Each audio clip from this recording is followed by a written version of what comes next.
Hello everyone, Charles Watts here, the Arsenal correspondent at Goal, joining you once again as we get closer and closer to the new Premier League season. Just over a week to go now for Arsenal kick-off against Fulham, and we all go again. But before we get to that Fulham game, before we get to the start of the Premier League season, obviously the transfer window is still bang in swing, and let's face it, that's what everyone's talking about at the moment. Not just at Arsenal, everywhere. Deals being done, rumours happening, speculation happening, talks taking place, and obviously at Arsenal it is no different. So I just thought I'd join you, talk about what's going on, a little bit of a sort of opinion from me on what Arsenal might need to do over the next few weeks to ensure they finish the window as strongly as they possibly can. I also have a little bit of a look ahead to what's to come at Arsenal over the next 7 or 8 days before that game against Fulham on Saturday week. I'll just start off with Dani Ceballos because that's the freshest stuff at the moment. Dani Ceballos arrived in England on Wednesday. He's undergone a medical. He started his quarantine. At the time of recording this video, Arsenal haven't announced it, but I am expecting it to be announced before the weekend. It might be delayed. This is Arsenal; it tends to happen. But as far as I'm aware, and from what I've been told, that it should be confirmed before the weekend. So if it's already been announced by the time you're watching this video, I apologise. But as the time of recording it, it hasn't. But that's when it should happen. So Dani Ceballos will be confirmed as an Arsenal player for another season. Good news. Mikel Arteta wanted it. Dani Ceballos wanted it. So look, it's good news. And we all saw how good Dani was in the final couple of months of the season, certainly after the restart. When he just seemed to click, really. Him and Granit Xhaka formed that really good partnership. It was the heartbeat of the Arsenal side. Played fantastically well in the semi-final and the final. Mikel Arteta wanted him back, as I said, and he's got his man. So just adds to what has been a very good transfer window so far for Arsenal. They wanted Willian, they got him. They wanted Gabriel, they got him. They wanted Danny back, they've got him. So it's been a pretty good transfer window so far for Arsenal. But what I wanted to talk about now is the next few weeks and what Arsenal want to do next, and this is where things might get a little bit more difficult for Arsenal now. I wrote a piece on it on goal.com. I'll post a link to it in the description as well, talking about this very subject, and I just wanted to discuss it a little bit with you guys on here as well. And Mikel Arteta has long spoken about the difficult decisions that Arsenal might need to make in this transfer window to get the rebuild that he really wants, to bring in the type of players that he wants, and we're getting to that stage now where those difficult decisions have had to be made. Like I said, the first few transfers have come in that are the transfers Arsenal wanted. Willian was free. Gabriel, they've invested a decent amount of money in. Obviously, Danny was on a loan. Arsenal going to be covering his wages for the whole season from Madrid.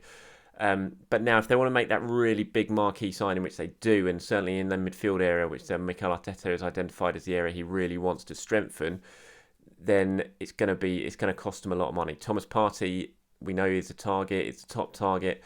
£44.5 million it's going to cost to get him out of Atletico Madrid. As I've said before, Atletico, from what they've been saying to Arsenal so far, unless that dramatically changes, they're not willing to accept anything else. They're not willing to accept a trade, Matteo Guendouzi, anything like that. They've said to Arsenal, if you want Thomas, you're going to have to pay his release clause, which is £44.5 million, €50 million. And that's where the difficult decisions might need to be made now, Arsenal. If they're going to get that sort of money, then they're going to need to sell players. Now, it's no secret Arsenal want to sell players. They've been trying to sell players throughout the summer. They've been trying to get rid of Matteo Guendouzi, no takers yet. They've been trying to get rid of Mesut Ozil, maybe not for a sale, but get rid of his wages.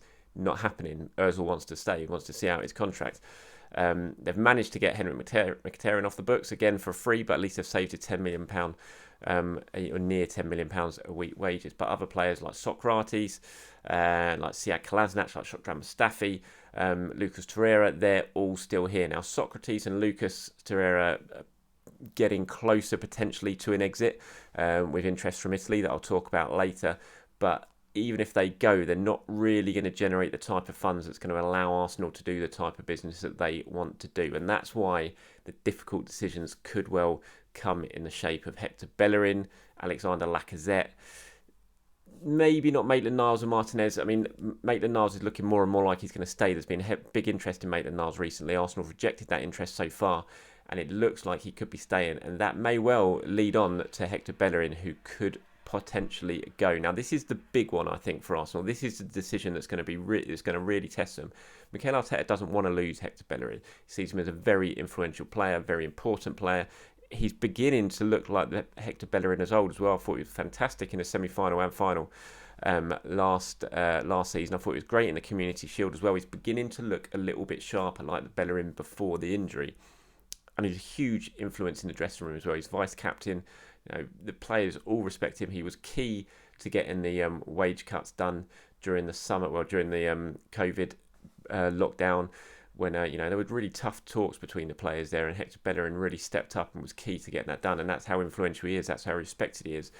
And Mikel Arteta sees that, and he sees him as an important player in the team. He's still very much a starter in his team, but with Maitland-Niles there and the form that Maitland-Niles is showing, with Cedric as well, Bellerin could be the player who Arsenal deem, if they can get a decent offer for him, and there is interest from Paris Saint-Germain in him. If they can get an offer anything around their 35 million valuation, potentially around 30 million, it might be something they'd look to do, because that money could then be reinvested and could help them get Thomas Partey or Houssem Aouar, their big key midfield targets. So it's going to be difficult. I think these next few weeks are going to be really, really important. Like I said, it's been relatively smooth sailing in the transfer window for Arsenal so far. They've got in the players that they wanted, some of the players they wanted, but the players that they really want now that can really make the difference, I think, because the midfield is key. I've said this before for Arsenal. I think a decent bringing in at least one, maybe two more players in that midfield will transform this Arsenal team. But it's going to cost them a lot of money. And so for me, I think Hector's on. Lacazette's another one. Arsenal got to make a decision on Lacazette. Lacazette's going to be a big talking point in the upcoming press conference ahead of the game against Fulham next week when we speak to Mikel Arteta. Under 2 years left on his contract now, 29. Arsenal have got to make a big decision on Lacazette. Do you give him a new contract and not let him get down to his final year, and then basically he has all the power like we've seen time and time again, or do you look to move Lacazette on? Again, there's interest in Lacazette, hasn't materialised into any bids yet. Those are the two players for me, Bellerin and Lacazette. Both are key players for Arteta. Both are starters at the moment in Arteta's team. But should a suitable offer arrive, one that Arsenal deem is, enough money to tempt them into doing business, it's going to be tough for them to decide. But if they do decide to do it, that will help them push over, try and get the deals over the line for their key midfield targets. And Arsenal want to bring in at least one more midfielder. But to do that, sales are going to be key. As I touched on at the beginning, Socrates and Lucas Torreira, they are edging towards Italy at the moment. Socrates, obviously Napoli, we know about the interest in Napoli. I've been told that Socrates is not absolutely pushing for a move. There are reports in Italy that it's been a done deal and that he's about to be signed as a Napoli player. Now, I don't think that's the case. I think they want him. They certainly want him, and he knows it. But he's just had a kid. He's very happy in London. He has 1 year left on his contract, a very lucrative contract at Arsenal, and he's not in an absolute rush to get out the door. So I don't think, for Socrates, I don't think it's a definite that he's going to go to Italy. But look, Napoli are a good Champions League club. They were a good Champions League club, so they're still a very decent side. And it would be an appealing option for Socrates. But as I said, he's settled in London. He's just had a child, so he's not in any rush to get out on his final year. But that could be one that happens as the window progresses. Lucas Torreira as well. Now, Dani Ceballos has come back. I'm expecting Torreira will go out the door.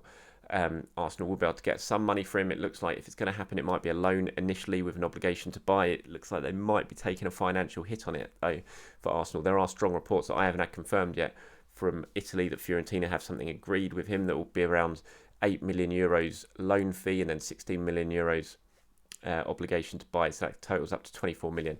That's not a great deal of money. That's Arsenal losing money on what they paid for him to bring him in from Sampdoria a couple of years ago. Not ideal, but needs must in this market for Arsenal. If they want to bring in the players they want to bring in, they have to raise the money. And Torreira can get them some money. Socrates can get them some money. Balogun as well, obviously the youngster, not played in the senior team yet, but he's very much a player Arsenal looking to move on this summer before he gets out of contract next year. Value him sort of between £5 and £8 million. It's all money that tots up, but it still feels like they need one big sale this summer if they're going to get at least one of their key targets from midfield. Example, Thomas Partey. One big sale is going to have to happen, and that's going to mean a difficult decision, probably around Bellerin or Alexander Lacazette.